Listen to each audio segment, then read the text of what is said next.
Zuhud dan qanaah. Ada sementara pandangan yang keliru dalam masyarakat tentang makna kedua istilah tersebut. Ada yang memahami zuhud dengan sifat tidak menyukai harta sama sekali, bahkan meninggalkan arena kehidupan. Demikian juga makna qanaah secara sempit sering diartikan sebagai menerima apa adanya dengan kondisi pasif dengan konotasinya. Bagaimana sebenarnya pandangan Al-Quran secara khusus dan Islam secara umum menyangkut kedua istilah tersebut? Secara teknis, pembahasan kedua istilah tersebut akan dilakukan secara terpisah. Zuhud. Pengertian. Secara kebahasaan, zuhud mengandung arti berpantang, meninggalkan, menarik diri dari sesuatu. To abstain from, renounce, withdraw from. Kata zahida fihi wa anhu zuhdan wa zahdatan artinya berpaling dari sesuatu, meninggalkannya karena nilai rendahnya. Lafaz zahuda fi syai' artinya tidak membutuhkannya.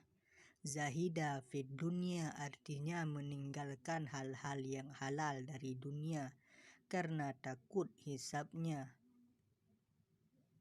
dan meninggalkan yang haram dari dunia karena takut siksaannya. Tazahhada artinya menjadi orang yang zuhud dan ahli ibadah. Pengertian kebahasaan ini disinggung dalam Al-Quran. Wa syarauhu bisamanin bakhsin darahima ma'dudah wa kanu fihi minaz zahidin. Dan mereka menjualnya Yusuf dengan harga rendah, yaitu beberapa dirham saja, sebab mereka tidak tertarik kepadanya. Yusuf 20. Ad-Dahhak sebagaimana dikutip Ibnu Katsir mengartikan ungkapan wa kanu fihi minaz zahidin, mereka tidak tertarik karena mereka tidak mengetahui persoalan kenabian yang akan diturunkan Allah kepada Yusuf. Sementara Quraisy Shihab mengartikan dengan ketidaksenangan terhadap sesuatu yang biasanya disenangi. Secara terminologi, zuhud menurut Ibnul Jauzi merupakan ungkapan tentang pengalihan keinginan dari sesuatu kepada sesuatu yang lebih baik darinya. Syarat sesuatu yang tidak disukai haruslah berupa sesuatu yang memang tidak disukai dengan pertimbangan tertentu. Siapa yang tidak menyukai sesuatu yang bukan termasuk hal yang disenangi dan dicari jiwanya, tidak harus disebut orang yang zuhud. Seperti orang yang tidak suka makan batu, maka tidak disebut orang zuhud. Jadi zuhud itu bukan sekedar meninggalkan harta dan mengeluarkannya dengan sukarela ketika badan kuat dan ada kecenderungan hati padanya. Tetapi zuhud ialah meninggalkan dunia karena didasarkan pengetahuan tentang nilainya yang lebih rendah apabila dibandingkan dengan nilai akhirat. Ibnu Taimiyah mendefinisikan zuhud dengan menghindari sesuatu yang tidak bermanfaat, baik karena memang tidak ada manfaatnya atau karena keadaannya yang tidak diutamakan, karena ia dapat menghilangkan sesuatu yang lebih bermanfaat atau dapat mengancam manfaatnya, baik manfaat yang sudah pasti maupun manfaat yang diprediksi. Imam Al-Qushairi wafat 465 Hijriah, mengutip dari gurunya Syekh Abdul Ali Ad-Daqqaq, mengatakan pada umumnya banyak orang berbeda pendapat berkenaan dengan zuhud. Ada yang mengatakan bahwa zuhud berkaitan dengan perkara yang diharamkan saja, Sedangkan sebagian lainnya menyatakan bahwa zuhud terhadap hal yang diharamkan adalah kewajiban, sementara zuhud dengan hal yang dihalalkan adalah suatu keutamaan. Apabila seorang hamba miskin dia bersabar dengan keadaannya, maka dia dapat dikatakan sebagai orang yang zuhud. Sebaliknya, orang yang apabila dianugerahi kekayaan, dia dapat selalu bersyukur, maka dia pun seorang yang zuhud. Di samping pengertian di atas, para pengarang, para ulama dari kalangan ulama sufi, hampir semuanya memuat dan membicarakan tentang zuhud. Perbedaan yang ada secara umum hanya pada aspek redaksional saja, sedangkan dari sisi substansi maknanya hampir dapat dikatakan sama. Misalnya Abu Sulaiman Ad-Darani mengartikan zuhud dengan menjauhkan diri dari apapun yang memalingkan Anda dari Allah. Dari beberapa pengertian zuhud yang dikutip di atas, dapat ditarik benang merah. Pengertian zuhud yaitu sebuah sikap dalam hal menjaga jarak hatinya dengan harta dunia di saat seseorang sanggup untuk meraihnya. Kalau demikian, timbul pertanyaan antara satu orang dengan orang yang lain dalam berzuhud.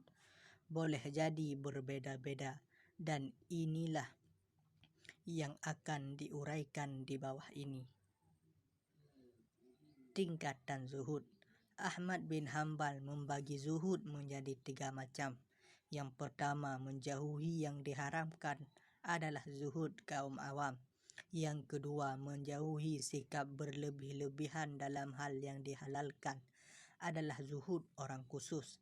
Yang ketiga, menjauhi apapun yang memalingkan seseorang dari Allah adalah zuhud kaum arifin. Sedangkan Ibnu Taimiyah membagi tingkatan zuhud ada 4 dengan sedikit perbedaan redaksional dari pendapat di atas. Yang pertama, zuhud dalam hal yang haram, maka hukumnya fardhu'in. Yang kedua, zuhud dalam hal syubhah, tergantung pada tingkatan-tingkatan syubhat. Jika syubhat lebih kuat, ia lebih dicondongkan kepada hukum wajib, dan jika lemah, maka ia dicondongkan kepada sunnah. Zuhud dalam hal yang berlebih. Yang ketiga, zuhud dalam hal yang berlebih. Zuhud dalam hal-hal yang tidak dibutuhkan, berupa perkataan, pandangan, pertanyaan, pertemuan, dan lain-lain. Yang keempat, zuhud yang menghimpun semuanya, yaitu zuhud dalam perkara selain Allah. Tingkatan ini dapat dikelompokkan menjadi 2 golongan. Yang pertama, orang yang zuhud di dunia secara keseluruhan. Maksudnya bukan melepaskan dunia ini dari tangan sama sekali dan duduk berdiam diri, tetapi maksudnya adalah mengeluarkan dunia itu secara keseluruhan dari hatinya, tidak menengoknya dan tidak membiarkannya mengendap di dalam hati, meskipun sebagian dunia itu ada di genggamannya. Yang kedua, zuhud terhadap diri sendiri, yaitu seorang yang telah dapat menjadikan hatinya sama sekali berpaling dari keinginan-keinginan pribadi dan hanya total mengikuti Allah. Isyarat Al-Quran tentang pentingnya bersikap zuhud terhadap dunia. Secara tegas Al-Quran menyebutkan bahwa harta dunia adalah cobaan bagi manusia. Wa'lamu annama amwalukum wa auladukum fitnah wa annallaha indahu ajrun azim. Dan ketahuilah bahwa hartamu dan anak-anakmu itu hanyalah sebagai cobaan, dan sesungguhnya di sisi Allah ada pahala yang besar. Al-Anfal 28. Ayat yang sama dengan sedikit redaksi yang berbeda terdapat dalam surah At-Taghabun 15, di mana Al-Quran menghimbau agar orang yang beriman berhati-hati terhadap dunia. Di antara ayat yang menjelaskan hal ini adalah surah Al-Hadid. i'lamu annama hayatud dunya la'ibu wa lahwu wa zinatu wa tafakhurun bainakum wa takathurun fil amwali wal aulad kamasali ghaithin a'jabal kuffara nabatuh thumma yuhiju fatarahu musfarran thumma yakunu hutama wa fil akhirati 'adzabun syadid wa maghfiratun minallahi wa ridwan wa mal hayatud dunya illa mata'ul ghurur. Ketahuilah sesungguhnya kehidupan dunia ini hanyalah permainan dan senda gurauan, perhiasan dan saling berbangga di antara kamu serta berlomba dalam kekayaan dan anak keturunan, seperti hujan yang tanamannya mengagumkan para petani. Kemudian tanaman itu menjadi kering dan kamu lihat warnanya kuning, kemudian menjadi hancur, dan di akhirat nanti ada azab yang keras dan ampunan dari Allah serta keridhaannya, dan kehidupan dunia tidak lain hanyalah kesenangan yang palsu. Al-Hadid 20. Sebagian orang menjadikan ayat-ayat tersebut untuk menilai betapa rendahnya kehidupan dunia. Pandangan seperti ini tidak sepenuhnya benar, karena prinsip yang dikembangkan Islam adalah bahwa semua yang berasal dari Allah adalah baik, tentu termasuk kehidupan dunia. Yang buruk adalah cara manusia menyikapinya. Maka ayat tersebut menguraikan makna kehidupan dunia bagi orang-orang yang melalaikan kehidupan akhirat. Sementara bagi orang-orang yang beriman, makna kehidupan dunia akan bernilai, tidak seperti tersebut di atas. Ungkapan yang menarik diberikan oleh Ibnu Athaillah Al-Askandari untuk melukiskan kehidupan dunia yang ada dalam alam semesta ini. Lahiriahnya adalah tipuan dan batiniahnya adalah pelajaran ibrah. Nafsu syahwat melihat kepada tipuan lahiriahnya dan hati melihat kepada pelajaran batiniahnya. Apabila engkau mengharapkan mendapatkan kemuliaan yang tidak musnah, maka janganlah mengharap kepada kemuliaan yang dapat musnah.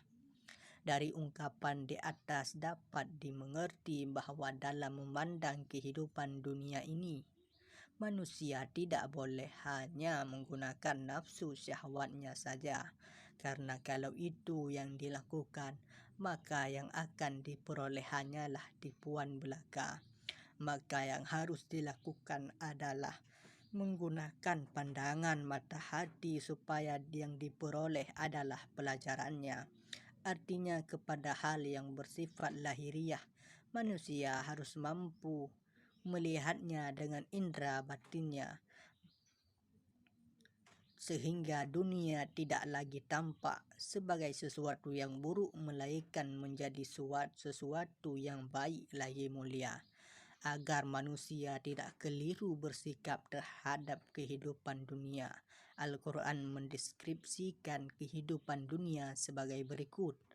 Yang pertama, sebagai senda gurau dan permainan.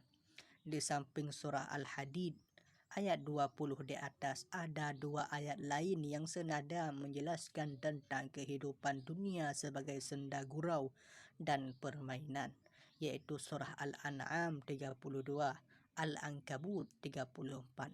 Sementara mufassir menjelaskan tentang kenikmatan dunia hanyalah sekedar untuk menghilangkan ketidaknyamanan. Misalnya nikmatnya makan untuk menghilangkan rasa lapar, sehingga kalau seseorang sudah kenyang, maka tidak terasa lagi nikmat makan.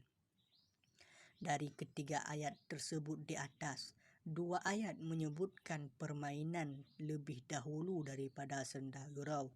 Hal ini menjadi perhatian para mufassir dengan menjelaskan bahwa al-la'ab, permainan, mengandung arti segala aktivitas yang tidak memiliki tujuan atau untuk satu tujuan yang tidak wajar, dalam arti membawa manfaat dan mencegah mudarat. dengan ungkapan